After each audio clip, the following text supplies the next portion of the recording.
ভাইরা বন্ধুরা রে আমার, কিয়ামতের ময়দান যখন শুরু হবে, আমার আল্লাহ পাক রব্বুল আলামিন জাহান্নামের গলায় ৭০,০০০ শিকল লাগাইয়া দিবে এবং প্রত্যেকটা শিকলের মধ্যে ৭০,০০০ ফেরেশতা মোতায়েন করবেন। খেয়াল করবেন, জাহান্নামের গলার মধ্যে ৭০,০০০ শিকল, প্রত্যেকটা শিকলের মধ্যে ৭০,০০০ ফেরেশতা। কেমন ফেরেশতা? সর্বনিম্ন যে ফেরেশতার আল্লাহ পাক সৃষ্টি করেছেন, এই ফেরেশতা কত বড়, যে এত বড়, যদি ৭ তবক আসমান এবং জমিনকে তার আহার বানাইয়া দেওয়া হতো, তাহলে সে সরিষার দানার মতো টপ করে খেয়ে ফেলত। তাহলে বড় ফেরেশতা কত বড়! কোটি কোটি ফেরেশতা জাহান্নামের শিকল ধরাইয়া বলবেন, ও ফেরেশতারা, জাহান্নামকে টেনে টেনে হাসরের ময়দানের দিকে নিয়ে যেতে থাকো, কিন্তু খবরদার খবরদার, জাহান্নাম যেন তোমাদের হাত ছাড়া না হয়। আল্লাহ পাকের যখন আদেশ হবে, ফেরেশতারা জাহান্নামের রশি গুলা ধরে ধরে টেনে টেনে যখন হাসরের ময়দানের দিকে নিয়ে যেতে থাকবেন, জাহান্নাম যখন হাসরের ময়দানে বড় বড় নাফরমান কাফেরদেরকে যখন দেখবেন, নমরুদ, হামান, ফেরাউন, বখতে নসর, ইউসুফ, জোনাওয়াজ, আবু জাহেল, আবু লাহেব, এই লাইনের যত হারামি বজ্জাত রয়েছে, প্রত্যেকটা বড় বড় কাফেরদেরকে যখন দেখবে, জাহান্নাম তখন ক্ষুধার্ত খেপা বাঘের মতো হাসরের ময়দানের দিকে দৌড়াতে থাকবে, শুধুমাত্র হাসরের ময়দানকে গ্রাস করার জন্য। জাহান্নামের আগুনের ক্রুদ্ধ গর্জন ৫০০ বছর দূর হতেও শোনা যাবে।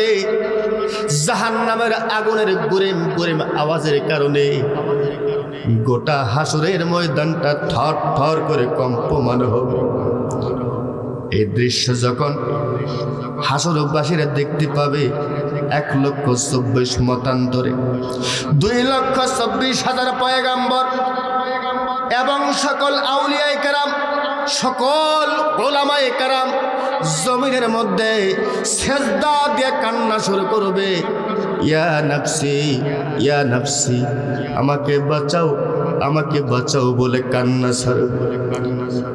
আদম আলাইহিস সালাম, এত বড় একজন পয়গম্বর, আদম আলাইহিস সালাম সিজদা দিয়ে বলবে, রব্বে কারীম, আমি আমার কোনো সন্তানের কথা বলি না, তুমি আমাকে বাঁচাও। সমস্ত মানুষ তার সন্তান, সমস্ত আদম সন্তানগুলা তার, তিনি হচ্ছেন আমাদের আদি পিতা। আদম আলাইহিস সালাম বলুন, রব্বে কারীম, আমার কোনো সন্তানের কথা বলি না, শুধুমাত্র আমাকে বাঁচাও। ভাইরা রে আমার, গভীর মনোযোগ।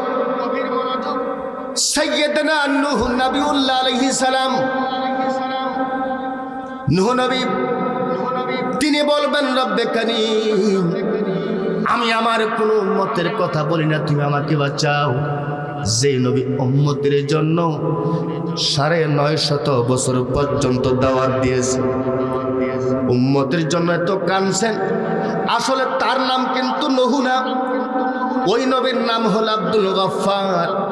৯৫০ বছর পর্যন্ত উম্মতের জন্য কান্নার কারণে আল্লাহ পাক তার নাম রাখছে নূহ, কান্দার নবী। এত বড় কান্নার নবী সিজদায় পড়ে বলবেন, ইয়া নাফসি, ইয়া নাফসি, আমাকে বাঁচাও, আমি আমার কোনো উম্মতের কথা বলি না, শুধুমাত্র আমাকে বাঁচাও। ইব্রাহিম আলাইহিস সালাম হলেন জাতির পিতা। ইব্রাহিম আলাইহিস সালাম সিজদায় পড়ে বলবেন, রব্বে কারীম, আমি আমার কোনো উম্মতের কথা বলি না, তুমি আমাকে বাঁচাও। হযরত মূসা আলাইহিস সালাম বলবেন, আমি বলি ইসরাইলের জলিল শান পয়গম্বর, আমি সরাসরি কুহে দূরে তোমার সাথে কথা বলেছি, যেই মর্যাদার কাউকে তুমি দাও নাই। হে পরওয়ারদিগার, এই হাসরের ময়দানে আমি মুসা আমার উম্মতের কথা বলি না, শুধুমাত্র তুমি আমাকে বাঁচাও। আল্লাহর নবী সাইয়্যিদনা ঈসা আলাইহিস সালাম মা মারিয়ামকে বড় ভালোবাসতেন, মারিয়ামকে বড় মহব্বত করতেন, কারণ জনম দুঃখে। হযরত ঈসা আলাইহিস সালাম বলবেন, রব্বে কারীম, আমার মা মারিয়ামকে বড় ভালোবাসতাম, বড় মহব্বত করতাম, কারণ তিনি আমাকে পেটে ধরেছেন। আমার বাবা ছিল না, তিনি আমার সব অভাব পূর্ণ করেছেন। রব্বে কারীম, এই হাসরের ময়দানে আমি আমার মা মারিয়ামের কথা বলি না, শুধু আমি ঈসাকে বাঁচাও। ভাইরা আমার, বন্ধুরা, এই দেখে জিবরাইল আলাইহিস সালাম উচ্চ স্বরে একটা চিৎকার দিয়া নবী পাকের সামনে যাইতে থাকবেন আর বলতে থাকবেন, ইয়া রাসূলুল্লাহ, ওই যে জাহান্নাম কিন্তু আপনার উম্মতের দিকে যায়, আপনার উম্মতকে সকুটা হাসরের ময়দানকে খেয়ে ফেলবে। আল্লাহর নবী বলবেন, কে তুমি? জিবরাইল বলবেন, ইয়া রাসূলুল্লাহ, ইয়া হাবিবাল্লাহ, আপনি আমাকে চিনতে পারছেন না কেন? আল্লাহ পাক আপনার সাথে দেখা করার জন্য আলাদা একটা স্পেশাল রাস্তা করে দিয়েছিলেন, আলাদা একটা রাস্তা বরাদ্দ ছিল, আপনার সাথে কথা বলার জন্য এসেছি। আপনার নবুয়তের 23 বছর জিন্দেগিতে আমি আপনার সাথে আমি জিবরাইল 24,000 বার দেখা করেছি। আজকে কেন এই হাসরের ময়দানে আমাকে চিনতে পাচ্ছেন না? আমাকে না চিনার কারণ তো আমি জিবরাইল বুঝতে পারলাম না।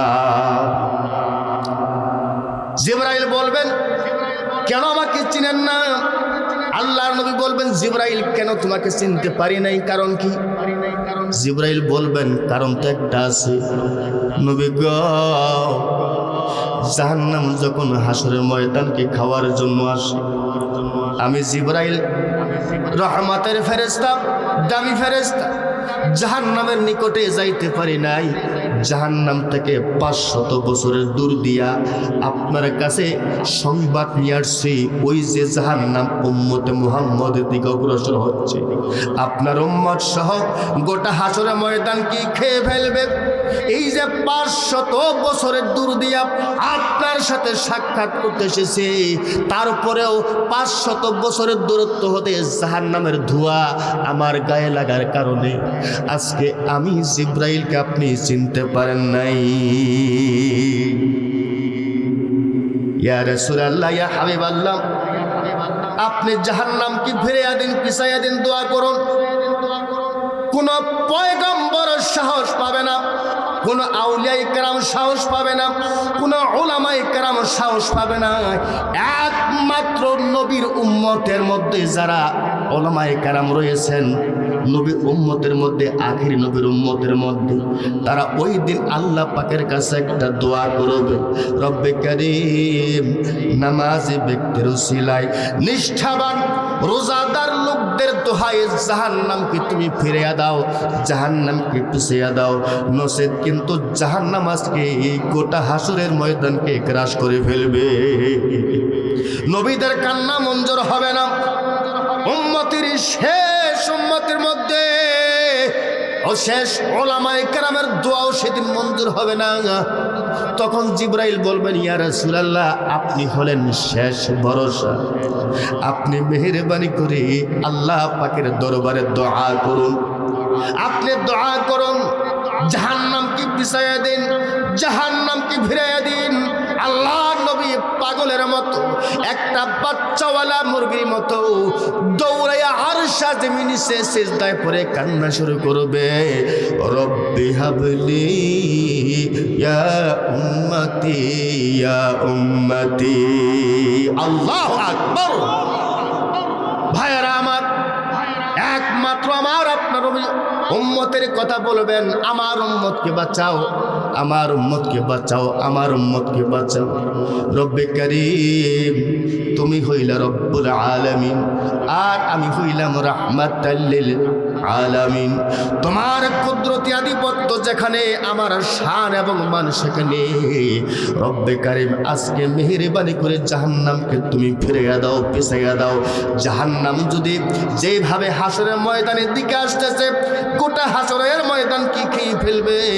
আমি মুহাম্মদ নবী তোমার বুজুর্গের কসম খাইয়া বললাম, আজকে যদি এই জাহান্নাম আমার একটা উম্মতকে খেয়ে ফেলে, আমি তোমার বুজুর্গের কসম খাইয়া বলছি, আমি মুহাম্মদ কিন্তু তোমার জান্নাতে যাব না। জোরে কোন সুবহানাল্লাহ। যখন এই দোয়া করবে, আল্লাহ পাকের রহমতের দরিয়ার মধ্যে একটা জোশ লাগবে।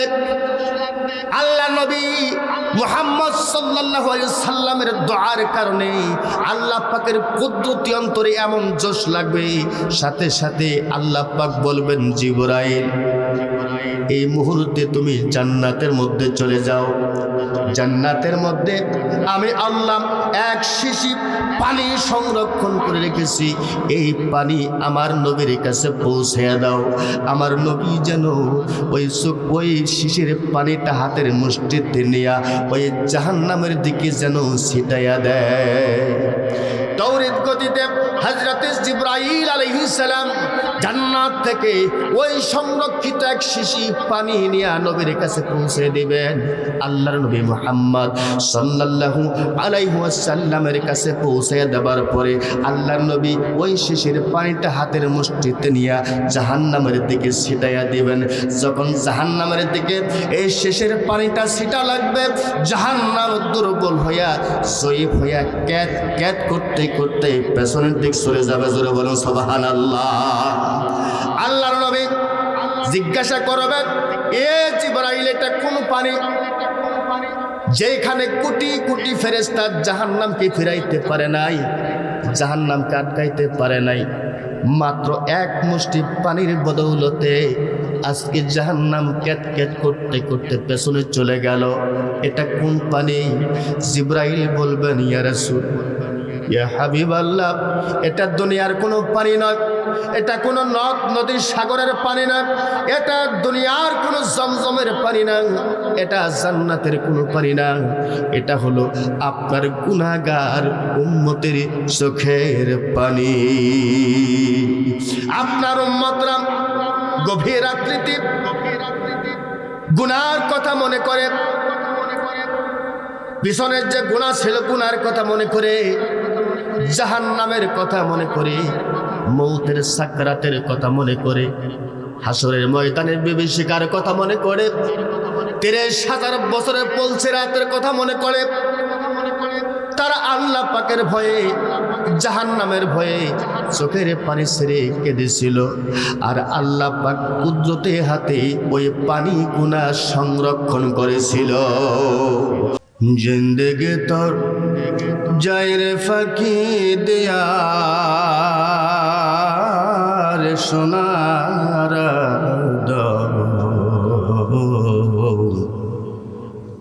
জিন্দেগি তোর যায় ফাঁকি দিয়া,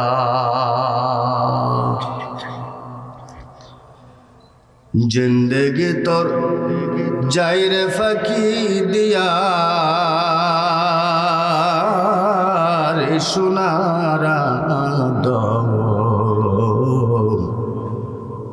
জিন্দেগি তোর যায় ফাঁকি দিয়া।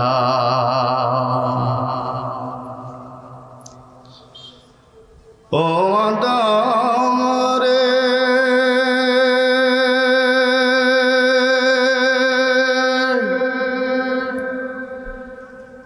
পাক ধরিয়া গেছে দাড়ি, দন্ত আছে গোটা চারি, সমন জারি গেয়াছে করিয়া রে সোনারা দম, জিন্দেগি তোর যায় ফাঁকি দিয়া। জিন্দেগি তোর যায় রে ফাঁকি দিয়া রে সোনারা জিন্দেগি তোর যায় ফাঁকি দিয়া ও আদম রে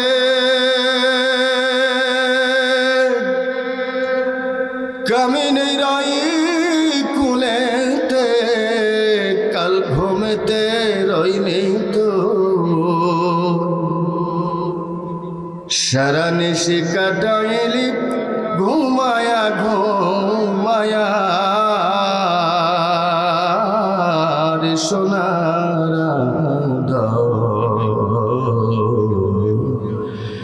জিন্দেগি তোর যায় ফাঁকি দিয়া জিন্দেগি তোর যায় রে ফাঁকি দিয়া রে সোনারা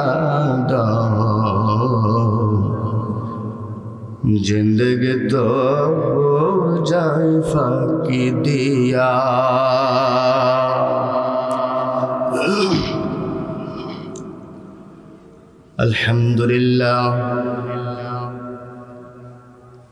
الحمد لله نحمده ونستعينه ونستغفره ونؤمن به ونتوكل عليه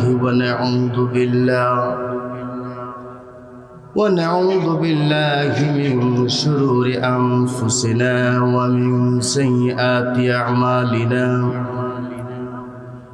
من يهده الله فلا مضل له ومن يضلل فلا هادي له ونشهد أن لا إله إلا الله وحده لا شريك له ونشهد أن محمدا عبده ورسوله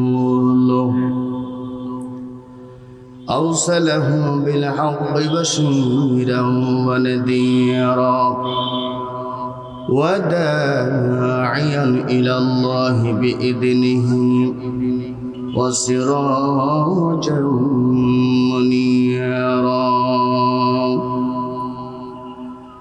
أما بعد فأعوذ بالله من الشيطان الرجيم بسم الله الرحمن الرحيم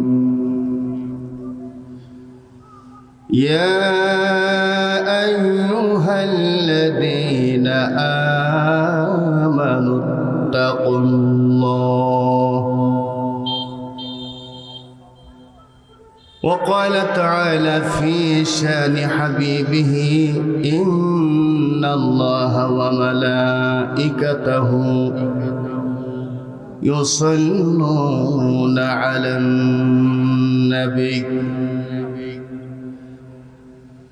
يا أيها الذين آمنوا صلوا عليه وسلموا تسليما اللهم صل على سيدنا محمد النبي الأم وآله وسلم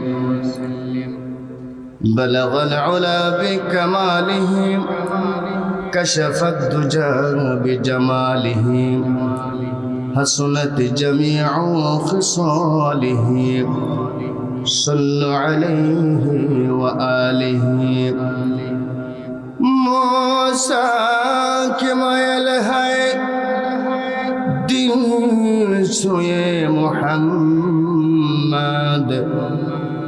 مجھے بنا دینا خدا امت محمد بلغ علا بكماله كشف الدجى بجماله حسنت جميع خصاله صلوا عليه وآله সকলে পড়ুন সাল্লাল্লাহু আলাইহি ওয়াসাল্লাম। আলহামদুলিল্লাহ আলহামদুলিল্লাহি রাব্বিল আলামিন আসসালাতু ওয়াসসালামু আলা সাইয়্যিদিল আমবিয়া ওয়াল মুরসালিন ওয়া আলা আলিহি ওয়া সাহবিহি আজমাইন।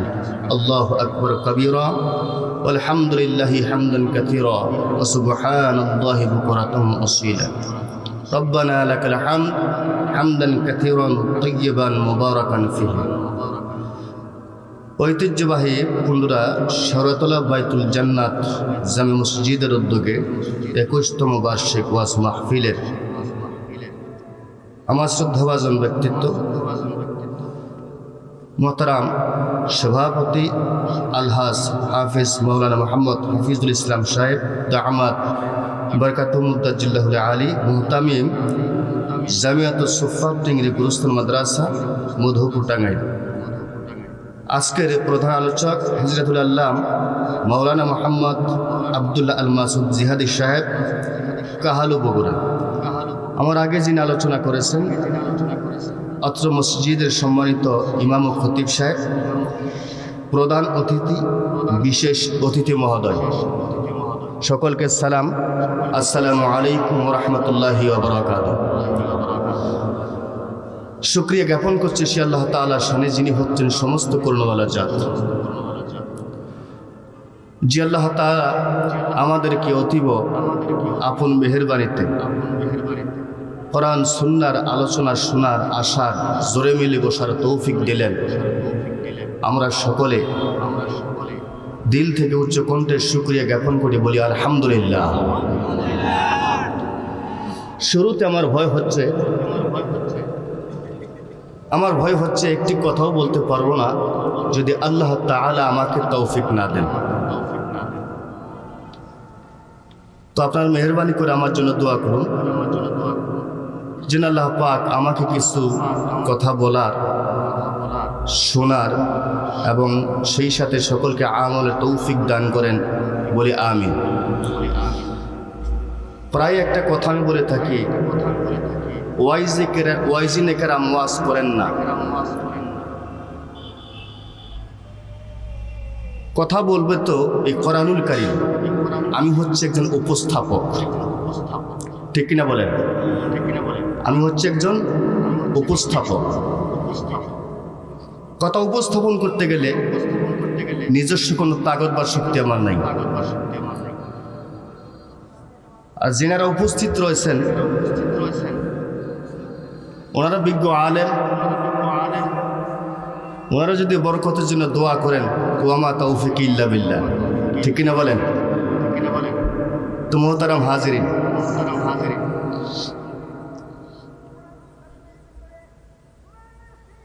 শুরুতে একটা আয়াতে কারিমা তেলাওয়াত করেছি।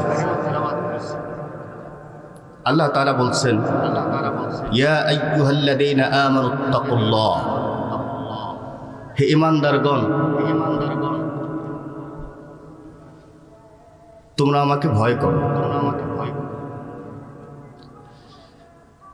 গুরুত্বের সাথে আলোচনাগুলা শুনবেন আশা করি। তো প্যান্ডেলে ঢোকার আগে আমার একজন নিকটের একজন লোক আমাকে বলেছেন, হুজুর এদিকে তো অনেক প্রোগ্রাম করছেন, তো যেই বয়ানটা আপনি করেন নাই এখানে সেখানে এই বয়ানটা এখানে করবেন। তো আমি আশা রাখছি এখানে সেই কথাগুলো উপস্থাপন করার। আল্লাহ তাআলা বলছেন, তোমরা আমাকে ভয় করো। ইয়া আইয়ুহাল্লাযীনা আমানুত্তাকুল্লাহ, হে ঈমানদারগণ তোমরা আমাকে ভয় করো। অনেক চোর ডাকাত পর্যন্ত বলে থাকে আমি আল্লাহকে ভয় করি, কিন্তু কেমনে ভয় করতে বলছে, আমাদের কেমনে ভয় করা উচিত? যে সকল ইমানদার বান্দা বান্দিরা আল্লাহ তাআলাকে ভয় করে থাকেন তার লক্ষণ হচ্ছে তিনটা। জোরে বলুন কয়টা? আওয়াজ দিয়ে বলুন। তিনটা। এক নাম্বার হচ্ছে অল্প পানাহার করা। খেয়াল রাখবেন, যারা আল্লাহকে ভয় করে তিনটা লক্ষণের মধ্যে এক নম্বর হচ্ছে কি? আল্লাহকে অল্প পানাহার করা। কারণ উদর হচ্ছে সমস্ত পাপাচারের মূল ঘাঁটি। যেরকম ঠিক কিনা? উদর থেকে গুনার উৎপত্তি। এই জন্য ইমাম গাজ্জালী রাহমাতুল্লাহি আলাইহি লিখেন, আল্লাহকে যিনি ভয় করবেন তার এক নম্বর লক্ষণ হলো অল্প পানাহার করা। দুই নাম্বার হচ্ছে পাপ কর্ম থেকে দূরে থাকা। তিন নাম্বার হচ্ছে রাসূলুল্লাহ সাল্লাল্লাহু আলাইহি ওয়াসাল্লামের উপর বেশি বেশি দরুদ পড়া। সুবহানাল্লাহ কইতেন না? তো আল্লাহ তাআলাকে ভয় করার মধ্যে বেশি বেশি দরুদ পড়ার কথা কেন আসলো? প্রশ্ন আসতে পারে। কিতাবে আসছে, যখন কোনো ব্যক্তি দরুদ শরীফ পড়ে আল্লাহ তাআলা তার নিঃশ্বাস থেকে আকাশে মেঘ বানাইয়া দেন। সুবহানাল্লাহ। আল্লাহ তাআলা বলেন, হে মেঘ, জমিনে বিন্দু বিন্দু আকারে বর্ষিত হও। আর সেই মেঘ থেকে বিন্দু বিন্দু আকারে জমিনে বর্ষিত হতে থাকে। প্রতিটা বিন্দু জমিনের যেই জায়গার মধ্যে ঢুকবে সেই জায়গায় রূপার খনি তৈরি হবে। জোরে বলুন সুবহানাল্লাহ। আর যেই বৃষ্টির ফোঁটাটা, বিন্দুটা ইহুদি, খ্রিস্টান, বৌদ্ধিস্ট, নাসারা এর উপর পড়বে, কোনো না কোনো সময় সে মুসলমান হয়ে কবরে যাবে। জোরে বলুন সুবহানাল্লাহ। এই জন্য আল্লাহ তাআলাকে ভয় করা তিনটা লক্ষণের মধ্যে বেশি বেশি দরুদ শরীফ পড়ার কথা বলা হয়েছে। আল্লাহ পাক রব্বুল আলামিন বলেন, আউযু বিল্লাহি মিনাশ শাইতানির রাজীম। বিসমিল্লাহির রাহমানির রাহিম।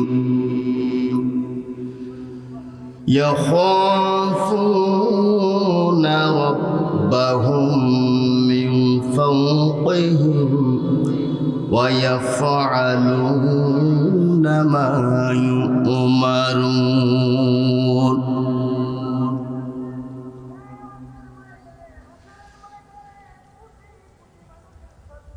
ভাইরা আমার,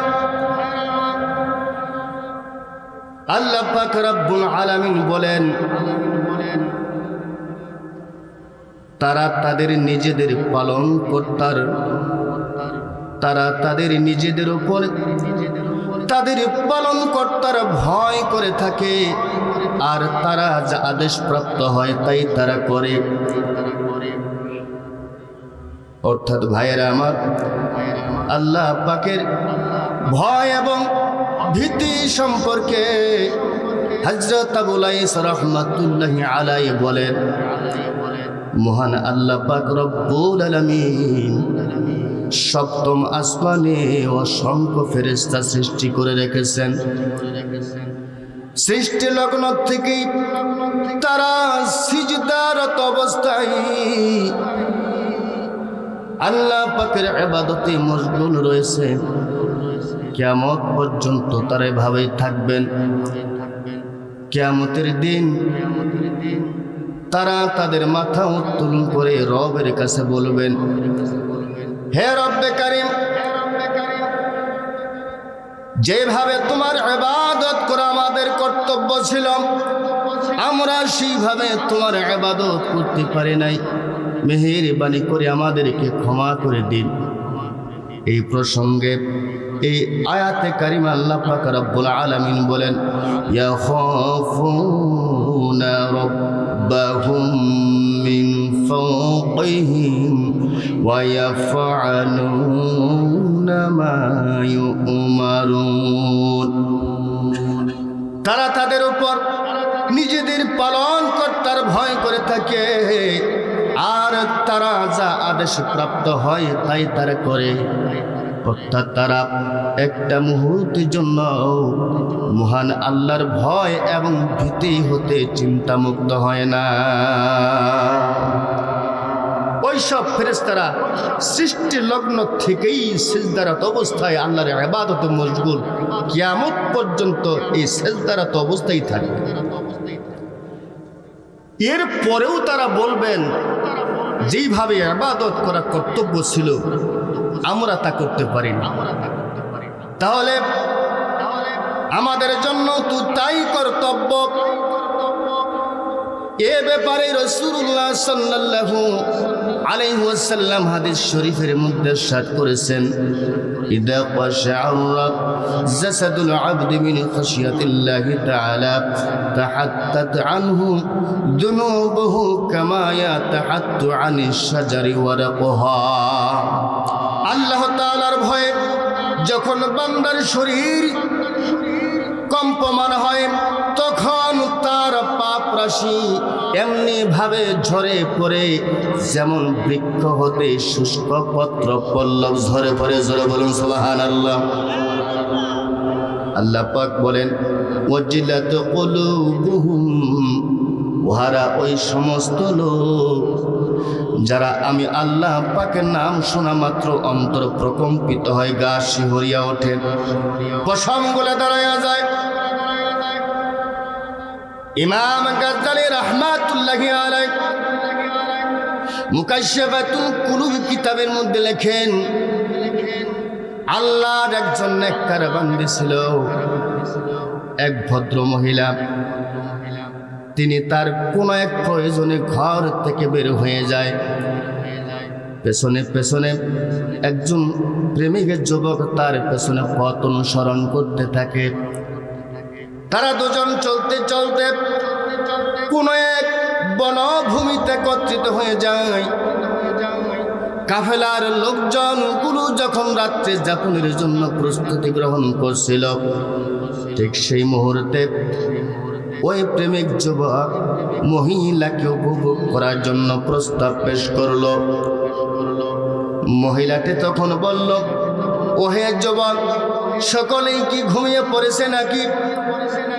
যুবকটি তখন মহিলার সম্মতি অনুমান করে কাফেলার চতুর্পার্শ্বে প্রদক্ষিণ করে এসে জানালো, সকলেই ঘুমিয়ে পড়েছে, কেউ জাগ্রত নেই। মহিলাটি তখন সুযোগ বুঝে ওই যুবককে বলল, যুবক, মহান আল্লাহ পাক সম্পর্কে তোমার কি ধারণা? তিনিও কি ঘুমাইছেন? মহান আল্লাহ তাআলা কি সময় ঘুমিয়ে আছেন? যুবকটি তখন বলল, তিনি তো ঘুমান না, নিদ্রা বা তন্দ্রা তাকে স্পর্শ করে না। সুযোগ বুঝে মহিলার জবাবে বলে দিল, ওহে যুবক, যেই সত্তা ঘুমায়নি, যিনি কখনো ঘুমাবেন না, যিনি সদা জাগ্রত আছেন, তিনি তো চিরঞ্জীব, লা তা'খুযুহু সিনাতুন ওয়ালা নাওম। মহান আল্লাহ তো ঘুমান না, নিদ্রা বা তন্দ্রা থেকে স্পর্শও করে না। তাহলে ওই রবের সম্মুখে আমাদের ভীত সন্ত্রস্ত হওয়া উচিত কিনা? যখন মহিলাটি কথা বলল, যুবকটির অন্তরে আল্লাহ পাকের ভয় এসে গেল। যুবকটি তখন নিজের গর্বিত কাজের মনোভাব পরিহার করে খালিস তওবা করে সেখান থেকে ফিরে আসলো। ফিরে আসার পরে কিছুদিন পরে যুবকটার ইন্তেকাল হয়ে গেল। যুবকটার ইন্তেকালের পরে আল্লাহর কোন একজন বান্দা তাকে স্বপ্নে দেখতে পেয়ে জিজ্ঞাসা করলো, ও আল্লাহর বান্দা, তোমার ইন্তেকাল হয়ে গেছে, তোমার ইন্তেকালের পরে আমার আল্লাহ পাক তোমার সাথে কেমন আচরণ করেছে? যখন এই কথা বলল, ওই যুবকটা মুস্কি মুস্কি হেসে হেসে বলছেন, ও আল্লাহর বান্দা, আমি যখন দুনিয়াতে জীবিত ছিলাম আমি একবার কুকর্মের সম্মুখীন হয়েছিলাম, কিন্তু আমার আল্লাহ পাকের ভয়ের কারণে নিজের গর্বিত কাজের মনোভাবকে পরিহার করে খালেস তওবা করে আমি সেখান থেকে ফিরে এসেছিলাম। এই আমলের খাতিরে আমার আল্লাহ পাক আমার জিন্দেগির সমস্ত গুনাহগুলো ক্ষমা করে দিয়েছেন, সুবহানাল্লাহ, এবং জাহান্নাম থেকে মুক্তি দান করেছেন। এ ব্যাপারে বনী ইসরাইল গোত্রের একটি ঘটনা বিশেষ উল্লেখযোগ্য। বনী ইসরাইল গোত্রে একজন আবেদ লোক বাস করতেন। তিনি তার স্ত্রী সন্তানদেরকে নিয়ে দুঃখ কষ্টে দরিদ্র অবস্থায় জীবন যাপন করতেন। সংসারে কচি কচি কয়েকজন সন্তান রয়েছে। স্বামীটা অসুস্থ, বাড়ির থেকে বের হতে পারে না, ক্ষুধার যন্ত্রণা সহ্য করতে না পেরে, বরদাস্ত করতে না পেরে এই আবেদ লোকটা তার বিবিকে বলল, বিবি দেখো বাড়ির বাইরে কারো কাছ থেকে কোনো খাদ্য খোরাকের সাহায্য পাওয়া যায় কিনা। স্বামীর অনুমতি পেয়ে আল্লাহর বান্দে ঘর থেকে বের হয়ে গেলেন। এক জৈনিক ধনাঢ্য ব্যক্তির ধারস্থ হয়ে গভীর রজনীতে তার ঘরের দরজার মধ্যে লক করলেন। ওই বাড়িওয়ালা বের হয়ে গেল, বলল, কি চাও? আবেদের স্ত্রী বলতেছেন, ভাই রে, স্বামীর সন্তানের জন্য কিছু খাদ্য খোরাকের সাহায্য চাই। আমার স্বামীটা অসুস্থ, বিছানায় পড়ে রোজগার করতে পারে না। আমার কচি কচি সন্তানগুলা ক্ষুধার যন্ত্রণায় তারা মরণাপন্ন অবস্থায়। আমি অপারগ হয়ে তোমার দ্বারস্থ হয়েছি, মেহেরবানি করে কিছু খাবারের সাহায্য প্রদান কর। যখন এই কথা বলেছে, ওই জৈনিক ধনাঢ্য ব্যক্তি সুযোগ বুঝে মহিলাকে একটা প্রস্তাব করলো, আমি অবশ্যই তোমাকে কিছু খাবারের সাহায্য করব, তবে শর্ত হলো আমি কিছুক্ষণের জন্য তোমাকে উপভোগ করতে চাই, তোমাকে উপভোগ করতে চাই। এ কথা শোনার পরে আল্লাহর বান্দি আল্লাহ তাআলার ভয়ে সেখান থেকে চুপচাপ বাড়িতে ফিরে আসলো। কুচি কুচি সন্তান গভীর রজনীতে তারা মনে করেছে মা আমাদের জন্য কোনো খাবারের ব্যবস্থা করেছে। মায়ের দিকে তাকায় সন্তানগুলা বলতেছে, মা মনে হয় খাবার এনেছ। মা চোখের পানি ছেড়ে দিয়ে কয়, না খাবার আনতে পারি না। এবার সন্তানগুলা কেঁদে কেঁদে বলে, মা আর খাবারের প্রয়োজন নাই, মনে হয় আজকে রাত্রিতে আমরা জনমের বিদায় নেব।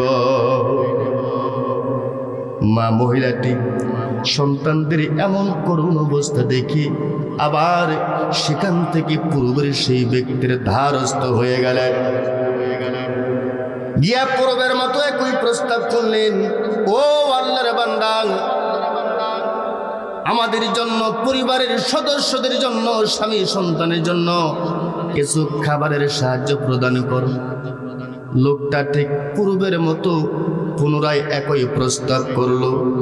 ভাইয়েরা আমার, এবার আল্লাহর মহব্বতের বান্দি বাধ্য হয়ে এবার দেহটা দান করার জন্য রাজি হয়ে গেল। জৈনিক ধনাঢ্য ব্যক্তি যখন মহিলাকে নিয়ে অন্দর মহলে প্রবেশ করলেন, যখন তাকে ভোগ করার জন্য প্রস্তুতি নিচ্ছিল, তখন ঠিক সেই মুহূর্তে মহিলার সর্বশরীর থরথর থরথর করে কাঁপতেছে। জৈনিক ধনাঢ্য ব্যক্তি বলে, ও আল্লাহর বান্দে, তোমার এমন হচ্ছে কেন? এই রকম ভীত সন্তুষ্ট কেন? আল্লাহর বান্দে বলতেছে, ভাই আমি মহান রাব্বুল আলামিনকে বড় ভয় করি। কিয়ামতের দিন আমি আল্লাহ পাকের কাছে কি জবাব দেব? আজকে তো আমি গুনাহের মধ্যে লিপ্ত হইতেছি, গুনার কথা মনে করে আল্লাহর ভয়ে জাহান্নামের ভয়ে আমার শরীরটা থরথর করে কাঁপতেছে। এই কথা শোনার পরে ওই ধনাঢ্য ব্যক্তি হৃদয়টা বড় বিগলিত হয়ে গেল, অন্তরে মায়া আসলো, আল্লাহ পাকের ভয়ে তার ভিতরে জমা হয়ে গেল।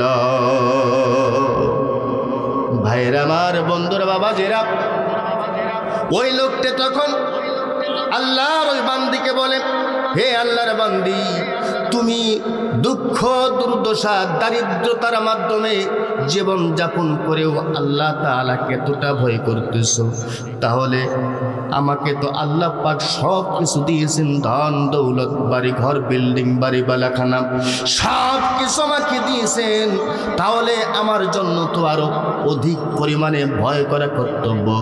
এই কথা বলে খালেস তওবা করে মহিলাকে তার প্রয়োজনের চাইতেও অধিক ধন সম্পদ দিয়ে সসম্মানে তাকে বিদায় করে দিল। যেরকম সুবহানাল্লাহ। আল্লাহর বান্দি বাড়িতে চলে গেল। বাড়িতে যাওয়ার পরে স্বামী সন্তানগুলো নিয়ে পরিবারের সদস্যর পরিবারের পরিজনরা ক্ষুধার যন্ত্রণা নিবারণ করলো। এই আমলটা আল্লাহ পাকের কাছে বড় ভালো লাগছে। আল্লাহ পাক রব্বুল আলামিন হযরতে মূসা আলাইহিস সালামের কাছে ওহী নাজিল করলেন, এ আমার পয়গম্বর মূসা, তোমার জমানার তোমার উম্মতের মধ্যে আমার একজন বান্দা রয়েছে, ধনাঢ্য ব্যক্তি, তার কাছে চলে যাও এবং তাকে সুসংবাদ শুনিয়ে দাও। আমি তার ব্যবহারে সন্তুষ্ট হয়ে তার জীবনের সমস্ত গুনাহগুলো ক্ষমা করে দিয়েছি। হযরত মূসা আলাইহিস সালাম তার কাছে চলে গেলেন, গিয়া জিজ্ঞাসা করে, ও আমার উম্মত, তুমি এমন কি ভালো কাজ করেছ যেই কাজের কারণে আল্লাহ পাক তোমাকে জনমের মতো ক্ষমা করে দিলেন? এবার লোকটি পূর্বের সেই ঘটনাটা পয়গম্বরকে শোনায় দেয়, জমানার পয়গম্বর।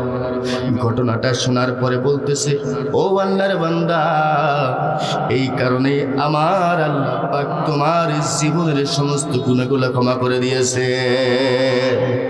ভাইরা আমার, হাদিসে কুদসির মধ্যে আসছে, লা আজমাউ আলা আবদি খাউফাইনি ওয়ালা আমনাইনি মান খাফানি ফিদ দুনিয়া আমিনতুহু ফিল আখিরাহ ওয়া মান আমিনানি ফিদ দুনিয়া আখাফতুহু ইয়াওমাল কিয়ামাহ। হাদিসে কুদসির মধ্যে আল্লাহ বলেন, রাসূলুল্লাহ সাল্লাল্লাহু আলাইহি ওয়াসাল্লাম ইরশাদ করেছেন, রাসূলুল্লাহ সাল্লাল্লাহু আলাইহি ওয়াসাল্লাম ইরশাদ করেছেন, আল্লাহ পাক কখনো বান্দার জন্য দুটি ভয় এবং দুটি অভয় একত্রিত করে না। খেয়াল করবেন, দুটি ভয়, আমাকে সর্বক্ষেত্রে ভয় করবে, সে পরকালে নির্ভয়ে থাকবে। আর যে ব্যক্তি দুনিয়াতে সর্বক্ষেত্রে আমাকে ভয় করবে না, পরকালে সে ভীত সন্ত্রস্ত থাকবে। পরকালে সে ভীত সন্ত্রস্ত থাকবে। আর যারা আল্লাহকে ভয় করবে, এই ভয় পাওয়া ইমানদারদের জন্য আছে সাফল্য। তাদের জন্য এই কুরআনুল কারীমটা হলো পথ প্রদর্শক। জোরে কোন সুবহানাল্লাহ। আল্লাহ পাক বলেন, যালিকাল কিতাবু লা রাইবা ফীহি হুদাল লিল মুত্তাকিন।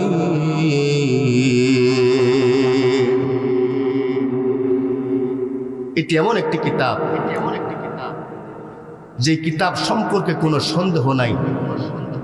এই কিতাবটি তাদেরকেই পথ দেখাবে যারা মুত্তাকি, যারা আল্লাহকে ভয় করে। সুবহানাল্লাহ। খেয়াল করবেন, চোরের তালিকায় শ্রেষ্ঠ চোর হওয়া সম্ভব, ডাকাতের তালিকায় শ্রেষ্ঠ ডাকাত হওয়া সম্ভব, হত্যাকারীর তালিকায় শ্রেষ্ঠ হত্যাকারী হওয়া সম্ভব।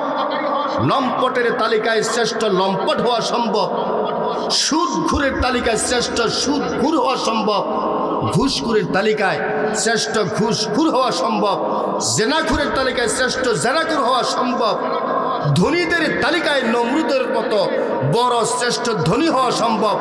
আল্লাহর ভয় আর ঈমান না থাকলে জান্নাতে যাওয়া সম্ভব না। যেরকম ঠিক কিনা ভাইয়ারা আমার, আল্লাহ পাক বলেন ফালা তাখশাউন-নাস ওয়াখশাউনি।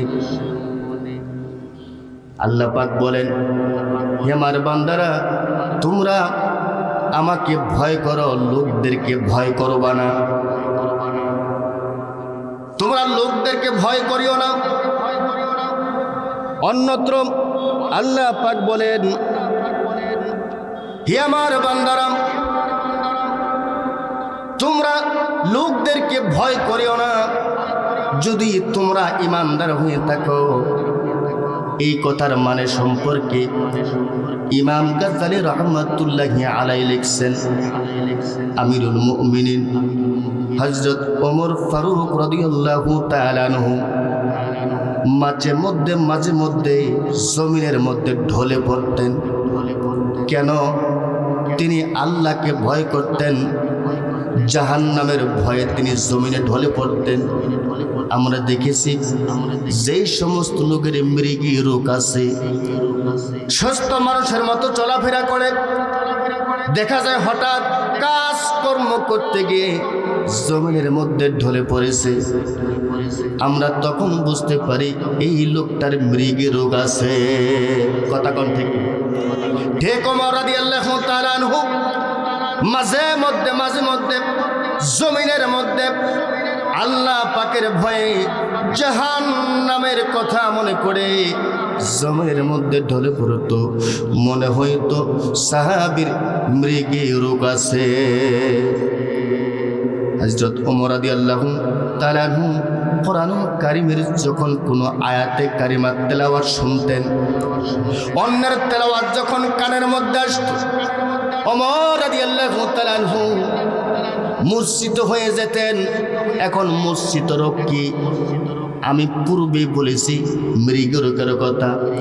মৃগী রোগের পাশাপাশি আরেকটা রোগ আছে যার নাম হিস্টোরিয়া। মৃগী রোগ দেখবেন ঢলে পড়েছে, কিছুক্ষণ পরে আবার উঠে গেছে।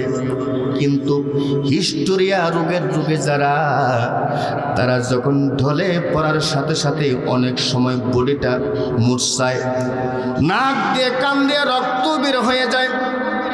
ঠিক ওমর রাদিয়াল্লাহু তাআলা আনহু যখন কোনো আয়াতে কারিমার তেলাওয়াতকে শুনতেন তখন মূর্ছিত হয়ে যেতেন, মনে হতো তার হিস্টোরিয়া রোগ আছে।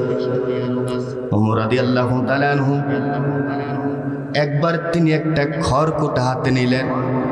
একটা খড়, যে খড় বাজারে কোনো শহরে কোনো বাজারে বিক্রি হবে না, কোনো হাট বাজারে বিক্রি হবে না, একটা খড়কুটা হাতে নিয়ে নিজেকে বলতেছেন, ওমর যদি ওমর না হইয়া এই খড়কুটাটি হতো কতই না ভালো হতো। আমাকে কেউ উল্লেখ করতো না যদি আমি এই খড়কুটা হতাম। তিনি প্রায় আক্ষেপ করে বলতেন, ওমর যদি মাতৃক গর্ভ থেকে কখনো ভূমিষ্ঠ না হতেন কতই না ভালো হতো। কেউ আমাকে প্রকাশ করতো না, আমার নামটা উল্লেখ করতো না। হযরত ওমর রাদিয়াল্লাহু তাআলা মাঝে মধ্যে তিনি এইভাবে জমিনের মধ্যে ঢলে পড়তেন। আল্লাহ পাকের ভয়ে অবিরাম ধারায় কান্নার কারণে দুই গণ্ডদ্বয়ের উপরে দুটি কালো দাগ বসে গিয়েছিল। হযরত ওমর রাদিয়াল্লাহু তাআলা আনহু এতটা ক্রন্দন করতেন, অবিরাম ধারায় কান্নার কারণে তার দুই গালের মধ্যে কালো দাগ বসে গিয়েছিল। সাহাবায়ে কেরাম বলতেন, আমিরুল মুমিনিন, আপনি দুই গালের মধ্যে দাওয়াই লাগান, ওষুধ লাগান, আপনি সুস্থ হয়ে যাবে। ওমর রাদিয়াল্লাহু তাআলা আনহু চোখের পানি ছেড়ে দিয়ে বলতেন, না, এই দুই কালো দাগের মধ্যে আমি কখনো দাওয়াই লাগাবো না। সাহাবায়ে কেরাম জিজ্ঞাসা করতেন, আপনি কেন ঔষধ লাগাবেন না? ওমর রাদিয়াল্লাহু তাআলা আনহু বলতেন, কিয়ামতের ময়দান যখন শুরু হয়ে যাবে, যখন কিয়ামতের ময়দান মানুষগুলো পানি পানি বলে চিৎকার ছেড়ে দেবে, মানুষের জিহ্বা নাভির স্থল পর্যন্ত ঝুলে যাবে, অর্ধ হাত উপর থেকে সূর্যটা 12টা মুখ দিয়ে যখন তাপ দিতে থাকবে, সূর্যের তাপের কারণে মস্তিষ্ক বিগলিত হইয়া নাক দিয়ে কান দিয়ে তৈলের মতো পড়তে থাকবে। ওই দিন আমি ওমরের কিছুই যদি মঞ্জুর না হয়, আমি আল্লাহ পাকের কাছে বলবো, আল্লাহ, আমি ওমরের জীবনে কিছুই যদি মঞ্জুর না হয়, আমি আপনার ভয়ে জাহান্নামের ভয়ে কেঁদে কেঁদে আমার দুই গন্ড দইয়ের উপর 2টা কালো দাগ বসে গিয়েছিল, ওই 2টা দাগ নিয়ে তোমার দরবারে পেশ করলাম। এই 2টা কালো দাগের কারণে ওমরকে তুমি মাফ করে দাও। সুবহানাল্লাহ। এতটা ক্রন্দন ভাইরা আমার, দাকায়েকুল আখবার কিতাবের মধ্যে উল্লেখ রয়েছে, দাকায়েকুল আখবার কিতাবের মধ্যে লিখে, কিয়ামতের ময়দান যখন শুরু হয়ে যাবে, কিয়ামতের দিন আল্লাহ পাক তার কোন একজন বান্দাকে অত্যাধিক গুনাহের কারণে তাকে জাহান্নামে যাওয়ার হুকুম করবেন। তুই জাহান্নামে যা, হুকুম হয়ে গেছে। এমন সময় ওই ব্যক্তির চোখের একটা পশম আল্লাহর কাছে আরজি পেশ করবে। সুবহানাল্লাহ কোন, মাত্র চোখের একটা পশম। ওই ব্যক্তির চোখের একটা পশম আল্লাহ পাকের কাছে আরজি পেশ করবে, রব্বে কারীম, আপনার প্রিয় হাবিব মুহাম্মদুর রাসূলুল্লাহ সাল্লাল্লাহু আলাইহি ওয়াসাল্লাম হাদিস শরীফের মধ্যে ইরশাদ করেছিলেন, মান বাকা মিন খাশিয়াতিল্লাহি হারামাল্লাহু তাআলা তিলকাল আইনা আলান নার। যেই ব্যক্তি আপনার ভয়ে জাহান্নামের ভয়ে ক্রন্দন করবে, ওই ব্যক্তির চোখের উপর আপনি জাহান্নামের আগুনকে হারাম করে দিয়েছেন। আল্লাহ পাক বলবেন, হ্যাঁ, আমার প্রিয় নবী ঠিকই বলেছেন, যে ব্যক্তি আমার ভয়ে জাহান্নামের ভয়ে ক্রন্দন করবে, ওই ব্যক্তির চোখের উপর জাহান্নামের আগুনকে আমি হারাম করে দেব। তখন তার চোখের পশম আরজ করবে, রব্বে কারীম, আমি সর্বক্ষণ আপনার ভয়ে জাহান্নামের ভয়ে ক্রন্দন করেছি, সেই কান্নার ওসিলায় তুমি আমাকে জাহান্নাম থেকে মুক্তি প্রদান করো। আল্লাহ পাক বলবেন, যাও, আমি আমার ভয়ে কান্নার কারণে, জাহান্নামের ভয়ে কান্নার কারণে চোখের একটা পশমকে ক্ষমা করে দিলাম। সাথে সাথে আল্লাহ পাক বলবেন, শুধুমাত্র একটা পশমের ওসিলায় আমি আমার ওই বান্দাকে ক্ষমা করে দিলাম। হযরত জিবরাইল আলাইহিস সালাম গোটা হাসরের ময়দানে উচ্চ স্বরে ঘোষণা করে দিবেন,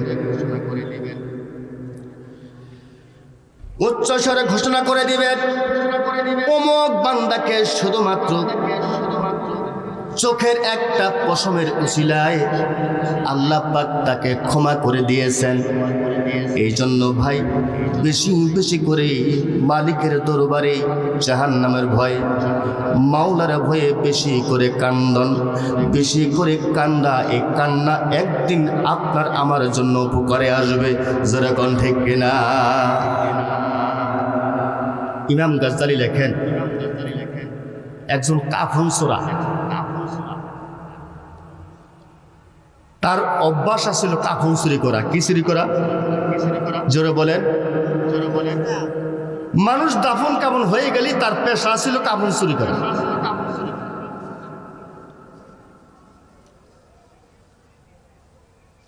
এই লোকটা তার প্রতিবেশী এক আনসারি মহিলা, বড় পর্দানিসীন, আবেদা সলেহা, অবিবাহিত এক সুন্দরী রূপসী এক নারী আছে। এই নারীর অ্যাড্রেস পরিচয় তার কাছে ছিল। তার রূপ সৌন্দর্যে বিভোর হয়ে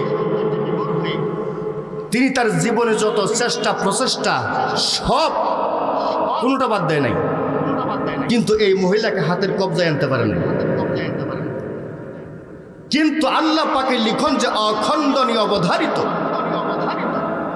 এই আনসারি পবিত্র নারীর ইন্তেকাল হয়ে গেল। ইন্তেকাল হওয়ার পরে তার দাফন কাফন হয়ে গেছে। রাত্রিবেলায় কাফন সোরা আর কাফন সোরার স্ত্রী একই বিছানায়। গভীর মনোযোগ, গভীর রাত্রে হয়ে গেছে। এই যুবকটা তো ঘুমায় না, শুধু এপাশ ওপাশ করে। কি ব্যাপার? স্ত্রী জিগায়, কি হয়েছে তোমার, ঘুমাও না কে? ঘুম তো হয় না। স্ত্রী বলতেছি, স্বামী আপনার কেন ঘুম হয় না আমি জানি। আপনার একটা বদ অভ্যাস হয়েছে কাফনের কাফন চুরি করা, কিন্তু খবরদার আপনাকে সতর্ক করলাম, প্রতিবেশী একজন সতী সাধবী এক নারীর ইন্তেকাল হয়ে গেছে, তার দাফন কাফন হয়ে গেছে। খবরদার ওই মহিলার বাড়ি, ওই মহিলার কবরস্থানে যাইবা না, তার পবিত্র কবরের মধ্যে তুমি হাত লাগাবা না।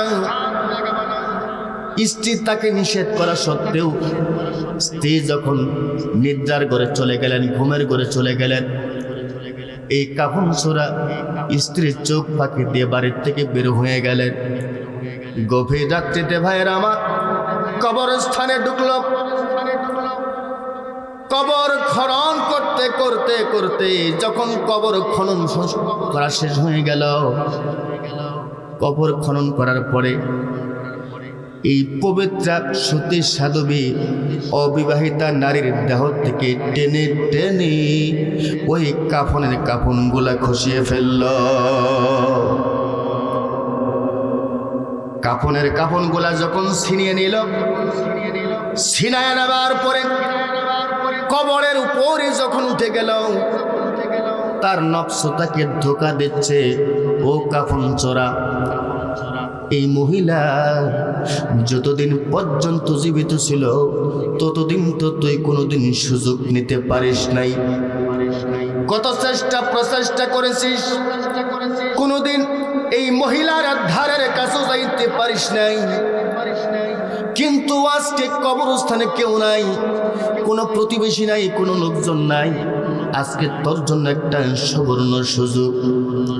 ভাইয়েরা আমার, বন্ধুরা, নফসের ধোকায় পড়ে নফসের কাছে কাবু হয়ে এই যুবকটা আবার কবরের মধ্যে নেমে গেলেন। নামার পরে এই মৃত পবিত্র নারীর সাথে তিনি জেনায় লিপ্ত হয়ে গেল।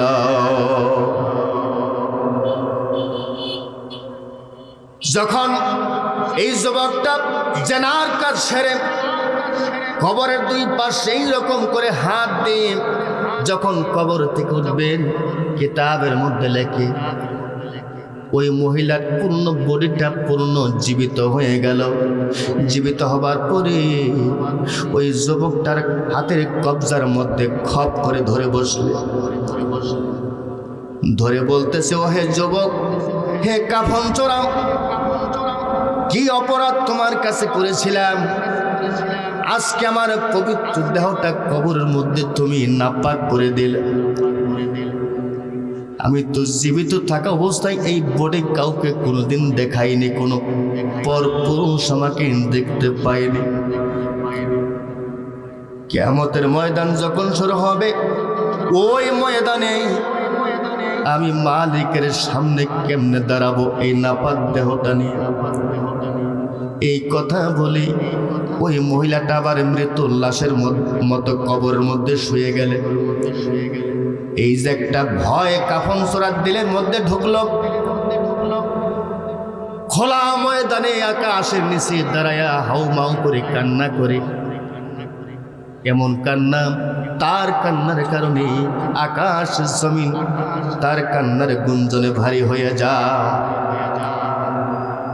এই কান্নার আওয়াজ দেখলেন, কান্নার অবস্থা হযরত ওমর রাদিয়াল্লাহু তাআলা আনহু দেখলেন। হযরত ওমর রাদিয়াল্লাহু তাআলা আনহু তার কান্নাকে বরদাস্ত করতে না পেরে নিজেও কাঁদতে শুরু করলেন। আপনারা জানেন নবীর সাহাবী হযরত ওমর রাদিয়াল্লাহু তাআলা আনহু বড় রাগী সাহাবী ছিলেন। তার মতো সাহাবী ওই লোকটার কান্না দেখে নিজেও কান্দে। কাঁদতে কাঁদতে রাসূলুল্লাহ সাল্লাল্লাহু আলাইহি ওয়াসাল্লামের দরবারে চলে গেলেন। আল্লাহর নবী জিজ্ঞেস করে, ও ওমর, তুমি কেন কান্দো? কি হয়েছে তোমার?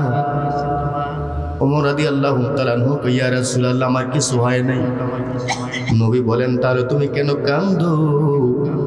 ওমর রাদিয়াল্লাহু তাআলা আনহু বলেন, ইয়া রাসূলুল্লাহ, আমি কান্দি ঠিক আছে, কিন্তু আমার জন্য আমি কাঁদি না।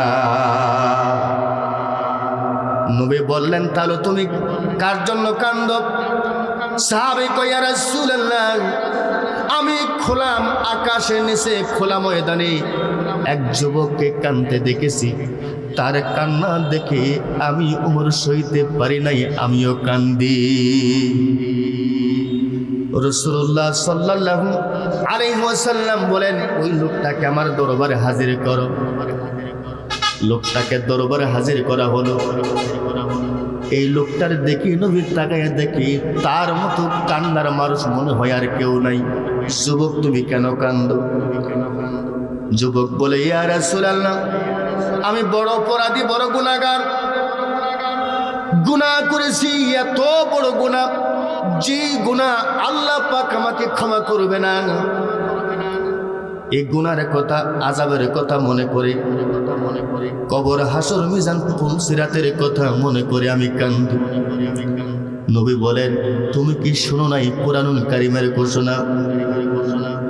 ইয়া আইয়ুহাল্লাযীনা আমানু তুবু ইলাল্লাহি তাওবাতান নাসুহা।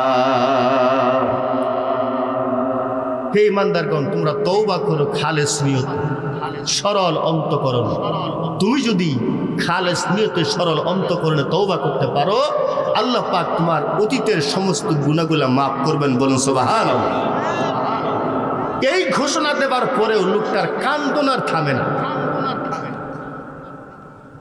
আল্লাহ নবী বলেন, আল্লাহর কোরআন সত্য, আমিও ঘোষণা দিছি সত্য, তুমি শান্ত হয়ে যাও, কান্না করো না।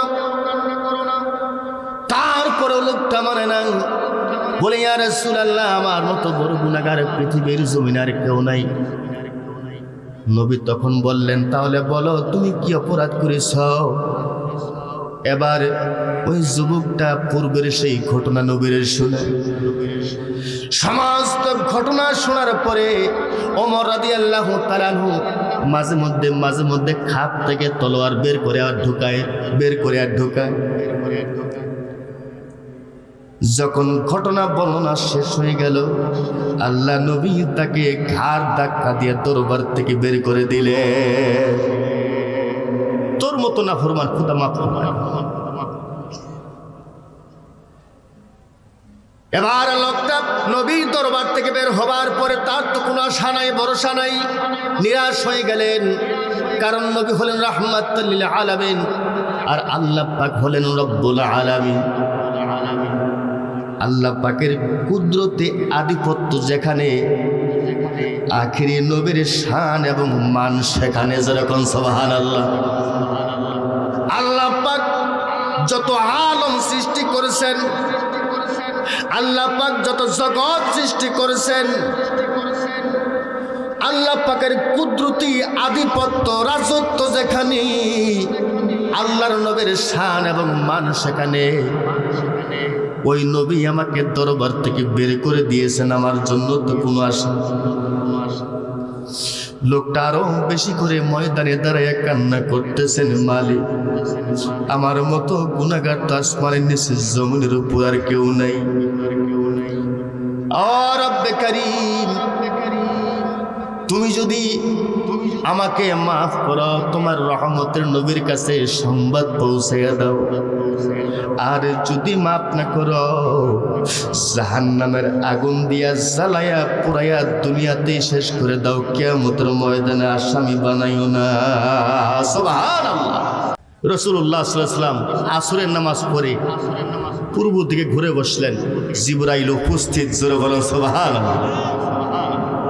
আল্লাহ নবী জিবরাইলকে জিজ্ঞাসা করলেন, জিবরাইল এখন আসার উদ্দেশ্য কি? জিবরাইল বলতেছেন, ইয়া রাসূলুল্লাহ, ইয়া হাবিবাল্লাহ, নবী গো, আল্লাহ পাক একটা সংবাদ দিয়ে পাঠাইছে।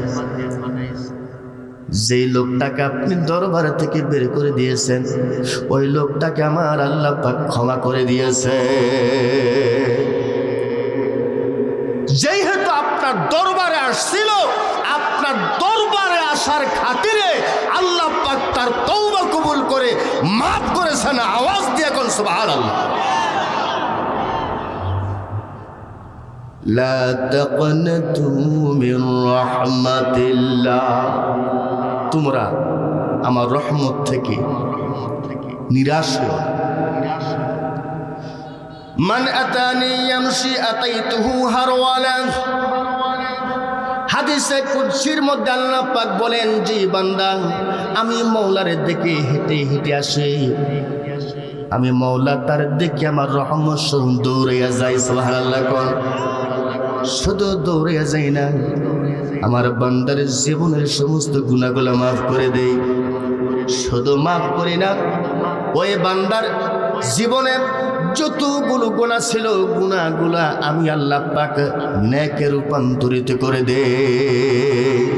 নেকে রূপান্তরিত। তুমি রহমান, তুমি মেহেরবান, অন্ধ গাহে না শুধু তোমার গুণগান, বুঝেও বুঝে না তব শান। তুমি রহমান, তুমি মেহেরবান।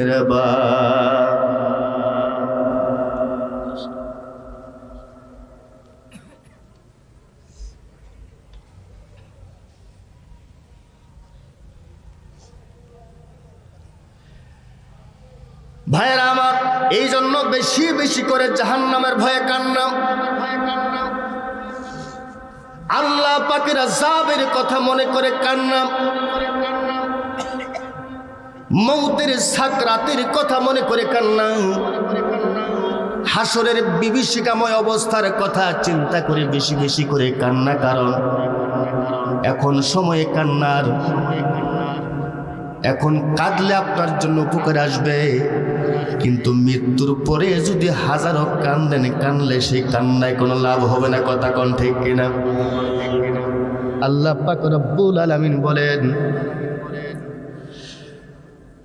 হাসরের ময়দানে যখন জাহান্নামকে হাসরের ময়দানে উপস্থিত করা হবে, ভয় এবং আতঙ্কের আতিশয্যে হাসরের ময়দানে সকলে ভূতলে আশ্রয় পড়বে। এই ব্যাপারে কোরআনুল কারীমের মধ্যে সূরাতুজ জাসিয়ার মধ্যে লেখে, বিসমিল্লাহির রাহমানির রাহিম, ওয়া তারা কুল্লা উম্মাতিন জাসিয়া, কুল্লু উম্মাতিন তুদআ ইলা কিতাবিহা, আল ইয়াওমা তুজসাউনা মা কুনতুম তা'মালুন। হে নবী, আপনি দেখবেন হাসরের ময়দানে সকলকে নতজানু অবস্থায় প্রত্যেক উম্মতকেই তার আমলনামা দেখতে বলা হবে। আল্লাহ পাক বলবেন, তোমরা যা আমল করেছো অধ্যই সেই আমলের প্রতিদান তোমাদের দেওয়া হবে।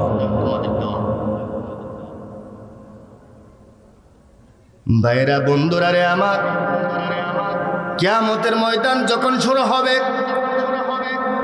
আমার আল্লাহ পাক রব্বুল আলামিন জাহান্নামের গলায় ৭০,০০০ শিকল লাগাইয়া দিবে এবং প্রত্যেকটা শিকলের মধ্যে ৭০,০০০ ফেরেশতা মোতায়েন করবেন।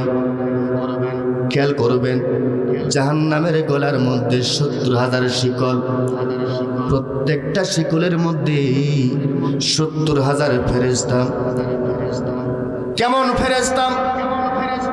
সর্বনিম্ন যে ফেরেশতার আল্লাহ পাক সৃষ্টি করেছেন, এই ফেরেশতা কত বড়, যে এত বড়, যদি ৭ তবক আসমান এবং জমিনকে তার আহার বানাইয়া দেওয়া হতো, তাহলে সে সরিষার দানার মতো টক করে খেয়ে ফেলত। তাহলে বড় ফেরেশতা কত বড়! কোটি কোটি ফেরেশতা জাহান্নামের শিকল ধরাইয়া বলবেন, ও ফেরেশতারা, জাহান্নামকে টেনে টেনে হাসরের ময়দানের দিকে নিয়ে যেতে থাকো, কিন্তু খবরদার খবরদার, জাহান্নাম যেন তোমাদের হাত ছাড়া না হয়। আল্লাহ পাকের যখন আদেশ হবে, ফেরেশতারা জাহান্নামের রশি গুলা ধরে ধরে টেনে টেনে যখন হাসরের ময়দানের দিকে নিয়ে যেতে থাকবেন, জাহান্নাম যখন হাসরের ময়দানে বড় বড় নাফরমান কাফেরদেরকে যখন দেখবেন, নমরুদ, হামান, ফেরাউন, বখতে নসর, ইউসুফ, জোনাওয়াজ, আবু জাহেল, আবু লাহেব, এই লাইনের যত হারামি বজ্জাত রয়েছে, প্রত্যেকটা বড় বড় কাফেরদেরকে যখন দেখবে, জাহান্নাম তখন ক্ষুধার্ত খেপা বাঘের মতো হাসরের ময়দানের দিকে দৌড়াতে থাকবে, শুধুমাত্র হাসরের ময়দানকে গ্রাস করার জন্য। জাহান্নামের আগুনের ক্রুদ্ধ গর্জন ৫০০ বছর দূর হতেও শোনা যাবে। জাহান্নামের আগুনের গুরেম গুরেম আওয়াজের কারণে গোটা হাসরের ময়দানটা থর থর করে কম্পমান হবে। এই দৃশ্য যখন হাসরবাসীরা দেখতে পাবে, ১,২৪,০০০ মতান্তরে ২,২৪,০০০ পয়গাম্বর এবং সকল আউলিয়ায়ে কেরাম, সকল ওলামায়ে কেরাম জমিনের মধ্যে সেজদা দিয়ে কান্না শুরু করবে, ইয়া নফসি, ইয়া নফসি, আমাকে বাঁচাও, আমাকে বাঁচাও বলে কান্না ছাড়ো। আদম আলাইহিস সালাম এত বড় একজন পয়গম্বর, আদম আলাইহিস সালাম সিজদা দিয়ে বলবে, রব্বে কারীম, আমি আমার কোন সন্তানের কথা বলি না, তুমি আমাকে বাঁচাও। সমস্ত মানুষ তার সন্তান, সমস্ত আদম সন্তানগুলা তার, তিনি হচ্ছেন আমাদের আদি পিতা আদম আলাইহিস সালাম। বলুন, রব্বে কারীম, আমার কোন সন্তানের কথা বলি না, শুধুমাত্র আমাকে বাঁচাও। ভাইরা রে আমার, গভীর মনোযোগ। সাইয়্যিদনা নূহ নবিউল্লাহ আলাইহিস সালাম, নূহ নবী, তিনি বলবেন, রব্বে কারীম, আমি আমার কোন উম্মতের কথা বলি না, তুমি আমাকে বাঁচাও। যে নবী উম্মতের জন্য ৯৫০ বছর পর্যন্ত দাওয়াত দিয়েছে, উম্মতের জন্য এত কাঁদছেন, আসলে তার নাম কিন্তু নূহ না, ওই নবীর নাম হল আব্দুল গাফফার। ৯৫০ বছর পর্যন্ত উম্মতের জন্য কান্নার কারণে আল্লাহ পাক তার নাম রাখছে নূহ, কান্দার নবী। এত বড় কান্নার নবী সিজদায় পড়ে বলবেন, ইয়া নফসি, ইয়া নফসি, আমাকে বাঁচাও। আমি আমার কোন উম্মতের কথা বলি না, শুধুমাত্র আমাকে বাঁচাও। ইব্রাহিম আলাইহিস সালাম হলেন জাতির পিতা। ইব্রাহিম আলাইহিস সালাম সিজদায় পড়ে বলবেন, রব্বে কারীম, আমি আমার কোন উম্মতের কথা বলি না, তুমি আমাকে বাঁচাও। হযরত মূসা আলাইহিস সালাম বলবেন, আমি বলি ইসরাইলের জলিল শান পয়গম্বর, আমি সরাসরি কুহে তুলে তোমার সাথে কথা বলেছি, যেই মর্যাদার কাউকে তুমি দাও নাই।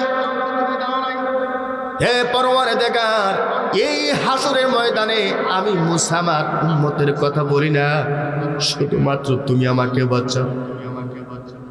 আল্লাহর নবী সাইয়্যিদনা ঈসা আলাইহিস সালাম মা মারিয়ামকে বড় ভালোবাসতেন, মারিয়ামকে বড় মহব্বত করতেন, কারণ জনম দুঃখে।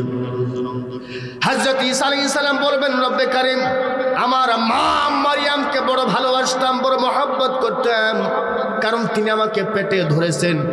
আমার বাবা ছিল না, তিনি আমার সব অভাব পূর্ণ করেছেন। রব্বে কারীম, এই হাসরের ময়দানে আমি আমার মা মারিয়ামের কথা বলি না, শুধু আমি ঈসাকে বাঁচাও। ভাইরা আমার, বন্ধুরা, এই দেখে জিবরাইল আলাইহিস সালাম উচ্চ স্বরে একটা চিৎকার দিয়া নবী পাকের সামনে যাইতে থাকবেন আর বলতে থাকবেন, ইয়া রাসূলুল্লাহ, ওই যে জাহান্নাম কিন্তু আপনার উম্মতের দিকে যায়, আপনার উম্মতকে সকুটা হাসরের ময়দানকে খেয়ে ফেলবে। আল্লাহর নবী বলবেন, কে তুমি? জিবরাইল বলবেন, ইয়া রাসূলুল্লাহ, ইয়া হাবিবাল্লাহ, আপনি আমাকে চিনতে পারছেন না কেন? আল্লাহ পাক আপনার সাথে দেখা করার জন্য আলাদা একটা স্পেশাল রাস্তা করে দিয়েছিলেন, আলাদা একটা রাস্তা বরাদ্দ ছিল, আপনার সাথে কথা বলার জন্য এসেছি। আপনার নবুয়তের 23 বছর জিন্দেগিতে আমি আপনার সাথে আমি জিবরাইল 24,000 বার দেখা করেছি। আজকে কেন এই হাসরের ময়দানে আমাকে চিনতে পাচ্ছেন না? আমাকে না চিনার কারণ তো আমি জিবরাইল বুঝতে পারলাম না। জিবরাইল বলবেন, কেন আমাকে চিনেন না? আল্লাহর নবী বলবেন, জিবরাইল, কেন তোমাকে চিনতে পারি নাই, কারণ কি? জিবরাইল বলবেন, কারণ তো একটা আছে। নবী গো, জাহান্নাম যখন হাসরের ময়দানকে খাওয়ার জন্য আসে, আমি জিবরাইল রহমতের ফেরেশতা, দামি ফেরেশতা, জাহান্নামের নিকটে যাইতে পারি নাই। জাহান্নাম থেকে 500 বছরের দূর দিয়া আপনার কাছে সংবাদ নিয়ে আসছি, ওই যে জাহান্নাম উম্মতে মুহাম্মদের দিকে অগ্রসর হচ্ছে, আপনার উম্মত সহ গোটা হাসরের ময়দান কি খেয়ে ফেলবে। এই যে 500 বছরের দূর দিয়া আপনার সাথে সাক্ষাৎ করতে এসেছে, তারপরেও 500 বছরের দূরত্ব হতে জাহান্নামের ধোঁয়া আমার গায়ে লাগার কারণে আজকে আমি জিবরাইলকে আপনি চিনতে পারেন নাই। ইয়া রাসূলুল্লাহ, ইয়া হাবিবাল্লাহ, আপনি জাহান্নামকে ফিরিয়ে দিন, পিছাইয়া দিন, দোয়া করুন। কোন পয়গম্বর সাহস পাবে না, কোন আউলিয়ায়ে কেরাম সাহস পাবে না, কোন উলামায়ে কেরাম সাহস পাবে না। একমাত্র নবীর উম্মতের মধ্যে যারা উলামায়ে কেরাম রয়েছেন, নবীর উম্মতের মধ্যে, আখিরি নবীর উম্মতের মধ্যে, তারা ওই দিন আল্লাহ পাকের কাছে একটা দোয়া করবে, রব্বে কারীম, নামাজি ব্যক্তির উসিলায়, নিষ্ঠাবান রোজাদার লোকদের দোহায় জাহান্নামকে তুমি ফিরিয়ে দাও, জাহান্নামকে পিছিয়ে দাও, নচেত কিন্তু জাহান্নাম আজকে গোটা হাসরের ময়দানকে গ্রাস করে ফেলবে। নবীদের কান্না মঞ্জুর হবে না, উম্মতের শেষ উম্মতের মধ্যে শেষ উলামায়ে কেরামের দোয়াও সেদিন মঞ্জুর হবে না। তখন জিবরাইল বলবেন, ইয়া রাসূলুল্লাহ, আপনি হলেন শেষ ভরসা, আপনি মেহেরবানি করে আল্লাহ পাকের দরবারে দোয়া করুন, আপনি দোয়া করুন, জাহান্নামকে পিছাইয়া দিন, জাহান্নামকে ফিরাইয়া দিন। আল্লাহ নবী পাগলের মতো, একটা বাচ্চাওয়ালা মুরগির মতো দৌড়াইয়া আরশা জমিনে সিজদায় পড়ে কান্না শুরু করবে, রব্বি হাবলি ইয়া উম্মতি ইয়া উম্মতি। আল্লাহু আকবার। ভাইরা আমার, একমাত্র আমার আপনার উম্মতের কথা বলবেন, আমার উম্মতকে বাঁচাও, আমার উম্মতকে বাঁচাও, আমার উম্মতকে বাঁচাও। রব্বে কারীম, তুমি হইলা রব্বুল আলামিন, আর আমি হইলাম রাহমাতাল লিল আলামিন। তোমার কুদরতি আধিপত্য যেখানে, আমার শান এবং মান সেখানে। রব্বে কারিম, আজকে মেহেরবানি করে জাহান্নামকে তুমি ফিরিয়ে দাও, পিছাইয়া দাও। জাহান্নাম যদি যেভাবে হাসরের ময়দানের দিকে আসতেছে, গোটা হাসরের ময়দান কি খেয়ে ফেলবে। আমি মুহাম্মদ নবী তোমার বুজুর্গের কসম খাইয়া বললাম, আজকে যদি এই জাহান্নাম আমার একটা উম্মতকে খেয়ে ফেলে, আমি তোমার বুজুর্গের কসম খাইয়া বলছি, আমি মুহাম্মদ কিন্তু তোমার জান্নাতে যাব না। জোরে কোন সুবহানাল্লাহ। যখন এই দোয়া করবেন, আল্লাহ পাকের রহমতের দরিয়ার মধ্যে একটা জোশ লাগবে। আল্লাহ নবী মুহাম্মদ সাল্লাল্লাহু আলাইহি সাল্লামের দোয়ার কারণে আল্লাহ পাকের কুদরতি অন্তরে এমন জোশ লাগবে, সাথে সাথে আল্লাহ পাক বলবেন, জিবরাইল, এই মুহূর্তে তুমি জান্নাতের মধ্যে চলে যাও। জান্নাতের মধ্যে আমি আল্লাহ এক শিশি পানি সংরক্ষণ করে রেখেছি, এই পানি আমার নবীর কাছে পৌঁছে দাও। আমার নবী যেন ওই শিশির পানিটা হাতের মুষ্টিতে নিয়ে ওই জাহান্নামের দিকে যেন ছিটাইয়া দেয়। তৌরিত গতিতে হযরত জিবরাইল আলাইহিস সালাম জান্নাত থেকে ওই সংরক্ষিত এক শিশি পানি নিয়ে নবীর কাছে পৌঁছে দিবেন। আল্লাহর নবী মুহাম্মদ সাল্লাল্লাহু আলাইহি ওয়াসাল্লামের কাছে পৌঁছে দেবার পরে আল্লাহর নবী ওই শিশির পানিটা হাতের মুষ্টিতে নিয়ে জাহান্নামের দিকে ছিটাইয়া দিবেন। যখন জাহান্নামের দিকে এই শিশির পানিটা ছিটা লাগবে, জাহান্নাম দুর্বল হইয়া জয়ীফ হইয়া ক্যাত ক্যাত করতে করতে পেছনের দিক চলে যাবে। জোরে বলুন সুবহানাল্লাহ। আল্লাহর নবী জিজ্ঞাসা করবেন, এ জিবরাইল, এটা কোন পানি যেখানে কোটি কোটি ফেরেশতা জাহান্নামকে ফিরাইতে পারে নাই, জাহান্নামকে আটকাইতে পারে নাই, মাত্র এক মুষ্টি পানির বদৌলতে আজকে জাহান্নাম ক্যাত ক্যাত করতে করতে পেছনে চলে গেল। এটা কোন পানি? জিবরাইল বলবেন, ইয়া রাসূল, ইয়া হাবিবাল্লাহ, এটা দুনিয়ার কোনো পানি নয়, এটা কোনো নদ নদীর সাগরের পানি না, এটা দুনিয়ার কোনো জমজমের পানি না, এটা জান্নাতের কোনো পানি না, এটা হলো আপনার গুনাহগার উম্মতের চোখের পানি। আপনার উম্মতরা গভীর রাত্রিতে গুনার কথা মনে করে, পিছনের যে গুনাহ ছিল গুনার কথা মনে করে, জাহান্নামের কথা মনে করে, মৌতের সাকরাতের কথা মনে করে, হাসরের ময়দানের বিভীষিকার কথা মনে করে, 30,000 বছরের পলসিরাতের কথা মনে করে। তারা আল্লাহ পাকের ভয়ে, জাহান্নামের ভয়ে চোখের পানি ছেড়ে কেঁদেছিল। আর আল্লাহ পাক কুদরতে হাতে ওই পানি গুনাহ সংরক্ষণ করেছিল। ওই চোখের পানিগুলো আল্লাহ তার কুদরতে হাতে সংরক্ষণ করে জান্নাতের মধ্যে রেখে দিয়েছিল। আজকে সেই চোখের পানির উসিলায় জাহান্নামকে আজকে পিছাইয়া দেওয়া হলো। জোরে কোন সুবহানাল্লাহ। আল্লাহ নবী মুহাম্মদ সাল্লাল্লাহু আলাইহি ওয়াসাল্লাম সব সময় আল্লাহর কাছে দোয়া করতেন। কি দোয়া? আল্লাহুম্মা রযুকনি আইনাইনি তাবকিয়ানি মিন খাশিয়াতিকা ক্বাবলা আন ইয়াকুনা দামউ দামা। হে আল্লাহ, আমাকে তুমি দুটি কান্দার চোখ দান করো। যে নবীকে আল্লাহ পাক এত পাওয়ারফুল প্রফেট পয়গম্বরকে সৃষ্টি করেছেন, সেই পয়গম্বর এই কথা বলে দোয়া করতেন, হে রব্বি কারীম, তুমি আমাকে দুটি কান্দার চোখ দান করো, আমি যেন ওই চোখ দিয়ে সবসময় কান্না করতে পারি। যেই দিন হাসরের ময়দানে জাহান্নামকে হাসরের ময়দানে উপস্থিত করার পূর্বেই হাসরবাসী করে হাসরবাসীদেরকে এই হাসরের ময়দানে ভূতলে আশ্রয় পড়তে হবে, রক্তের অশ্রু বিসর্জন দিতে হবে। সেই দিন রক্তের অশ্রু বিসর্জন দিয়েও কোনো কাজ হবে না। এই জন্য বেশি বেশি করে আমি যেন কাঁদতে পারি, এই দুটা চোখ আমারে দাও। আল্লাহ নবী বলেছেন, হাদিস শরীফের মধ্যে আছে, লা ইয়ালিজুন নারা মান বাকা মিন খাশিয়াতিকা হাত্তা ইয়াউদ লাবানু ফিদ দারঈ। রাসূলুল্লাহ সাল্লাল্লাহু আলাইহি ওয়াসাল্লাম ইরশাদ করেছেন,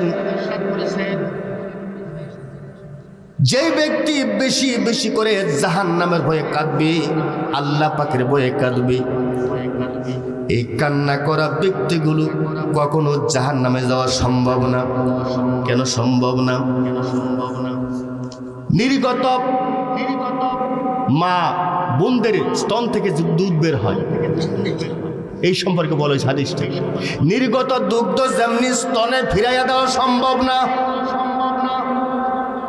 ঠিক তেমনি ভাবে আল্লাহর ভয়ে জাহান্নামের ভয়ে কান্না করা ব্যক্তিও জাহান্নামে যাওয়া সম্ভব না। হাদিস শরীফের মধ্যে আসছে, যদি কোনো ব্যক্তি অন্তত পক্ষে মাছির মাথা পরিমাণ চোখের পানি বের করে মালিকের দরবারে কাঁদতে পারে, এই এতটুকু পানির কারণে আমার আল্লাহ পাক তার জীবনের গুনাহ মাফ করে দিবেন, তার উপরে জাহান্নামকে হারাম করে দিবেন। আল্লাহর একজন ওলি ছিল মুহাম্মদ ইবনে মুনজির রাহমাতুল্লাহি আলাইহি।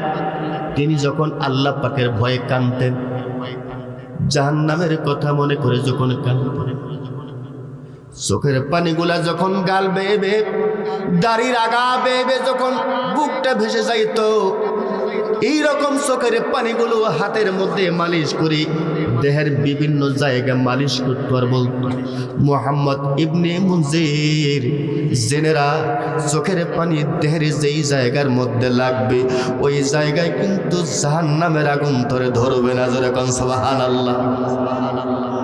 হযরত আবু বকর সিদ্দিক রাদিয়াল্লাহু তাআলা আনহু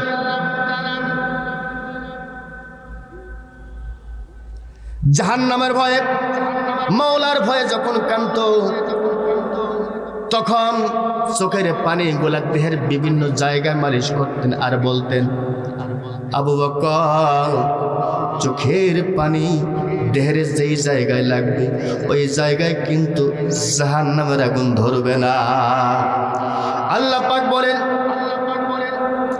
فَأَمَّا مَنْ طَغَى وَآثَرَ الْحَيَاةَ الدُّنْيَا فَإِنَّ الْجَحِيمَ هِيَ الْمَأْوَى وَأَمَّا مَنْ خَافَ مَقَامَ رَبِّهِ وَنَهَى النَّفْسَ عَنِ الْهَوَى فَإِنَّ الْجَنَّةَ هِيَ الْمَأْوَى।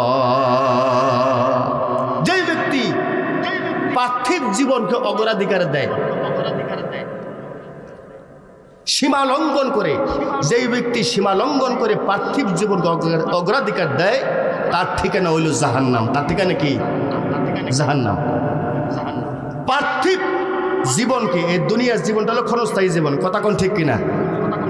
ক্ষণস্থায়ী জীবনকে প্রাধান্য দিয়া পার্থিব জীবনকে যে প্রাধান্য দেয় আর সীমা লঙ্ঘন করে থাকে, তার ঠিকানা হলো জাহান্নাম। পক্ষান্তরে যেই ব্যক্তি এই চিন্তা করে মালিকের দরবারে দাঁড়াইয়া আমাকে একটু হিসাব দিতে হবে, এই কথা ভয় করে গুনাহের থেকে নিজেকে রক্ষা করে চলে, আল্লাহ পাক বলেছেন তার ঠিকানা হলো জান্নাত। যেরকম সুবহানাল্লাহ। ইয়াবা মুরায়া নায়াবাম জিস্ত জোয়ে মেকুনাম হাসিন আইয়াদ ইয়ানা আইয়াদ আরজুয়ে মেকুনা। এখন আমাদের কাজ হলো মালিকের দরবারে কান্দা, বেশি বেশি কান্দা। আল্লাহ পাক মাফ করুক আর না করুক এই চিন্তা আপনার আমার করার দরকার নাই, কথা কোন ঠিক কিনা? আপনার কাজ আপনি করবেন, আল্লাহর কাজ আল্লাহ করবেন। আপনার কাজ হলো বেশি বেশি কান্না। একটা ঘটনা বলে শেষ করে দিচ্ছি, আমি কিন্তু শেষ আলোচনা শেষ, 2-1 মিনিট। এক লোক সারা জীবন ডাকাতি করছে। কি করছে ভাই? সারা জীবন ডাকাতি করার পরে স্ত্রী সন্তানকে 98টা খুন করার পরে বিবিকে জিজ্ঞাসা করতেছে, আমি 98টা খুন খারাপি করে তোদেরকে লালন পালন করছি, তো গুনার বাকি কি তোর হবিনি? স্ত্রী সন্তান কয় না, এই গুনার বাকি তো আমরা হইতাম না। খুন মার্ডার করছে না আপনি, গুনার বাকি আপনি। আমরা পরিবারের সদস্য, আপনি হচ্ছেন বাড়ির কর্তা, আপনি রোজগার করছেন, আমরা খাইছি, গুনার বাকি আমরা। এই লোকটার দিলের ভিতরে আল্লাহর ভয় ঢুকে গেছে। এক হুজুরের কাছে, কমজোরি হুজুর, মানে দুর্বল, বেশি বড় ধরনের বড় আলেম না, এই মুন্সি টাইপের আমরা যেরকম মনে করতাম আর কি, এইরকম একটা হুজুরের কাছে গেছে। গিয়া বলতেছে, হুজুর 98টা খুন করছি, খুন করার পরে আপনার কাছে এসি, আল্লাহ কি আমার মাফ করবে? এইরকম কোন সন্ধান আপনার কাছে আছে? তো হুজুর তো কমজোরি হুজুর, বেশি জানা শোনা না, উনি একটু আমতা করতেছেন, বলতেছেন যে তোমাকে মাফ করবে কি করবে না এটা তো আসলে আমি সঠিকভাবে বলতে পারতেছি না। এবার ওই 98 খুনের মামলার আসামি বলতেছে 98টা করছি, তাহলে তরে দিয়ে 99টা পূরণ করি। হের মাইরা 99টা করছে, 100 নম্বর এখানে গেছে আরেক হুজুরের কাছে। হে হুজুর আবার বেতাইলা হুজুর, পাওয়ারফুল, হের কাছে গেছে, গভীর আলেম, গিয়া বলতেছেন গেছিলাম 98টা খুন করার পরে এক হুজুরের কাছে, আল্লাহ মাফ করবে কি করবে না বলতে পারে নাই, আইসা আপনার কাছে। এখন আপনি একটু বলে দেন আল্লাহ মাফ করবে কি করবে না? তো হুজুর বলতেছে বেটা, মাফ করবে কি করবে না এই চিন্তা তো তোর না, তোর কাজ তুই করবি, মালিকের কাজ মালিক করবে। যেরকম সুবহানাল্লাহ, তোর কাজ হলো কি তওবা করা, মালিকের কাজ হলো মাফ করা। এর বাকিটা বলতে পারলাম না, সময় একদিন বুঝামুনি। ওয়াইজিনে কেরাম মঞ্চে আসলে আমি আদবের খেলাপ করি না। মুহতারাম হুজুর এসে গেছেন, উনি আলোচনা করবেন।